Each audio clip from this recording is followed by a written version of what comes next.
ഒരിക്കൽ മുത്തുനബി അങ്ങാടിയിലൂടെ നടന്നു പോവുകയായിരുന്നു. അപ്പോൾ ഒരു ഭാരമേറിയ ചുമടുമായി പോകുന്ന ഒരു വൃദ്ധയെ കണ്ടു. ആ വൃദ്ധയോട് തിരുനബി പറഞ്ഞു, ആ ഭാരമേറിയ ചുമട് ഇങ്ങോട്ട് തരൂ, ഞാൻ ചുമന്നുകൊള്ളാം. ആ ചുമടുമായി തിരുനബി അവരോടൊപ്പം നടന്നു. തിരുനബിയുടെ പ്രവൃത്തിയിൽ ആ വൃദ്ധയ്ക്ക് അത്ഭുതം തോന്നി. തിരുനബിയോട് ആ വൃദ്ധ പറഞ്ഞു, ഇവിടെ മുഹമ്മദ് എന്ന് പറയുന്ന ഒരാൾ നമ്മുടെ പൂർവികന്മാരെയും ദൈവങ്ങളെയൊക്കെ തള്ളിപ്പറയുന്നു.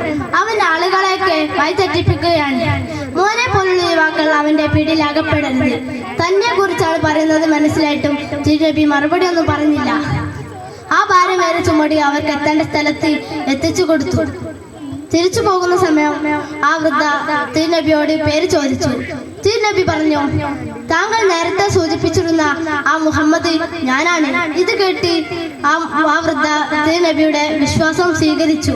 ഇത്തരം പറഞ്ഞുകൊണ്ട് എന്റെ കൊച്ചു കഥ ഞാൻ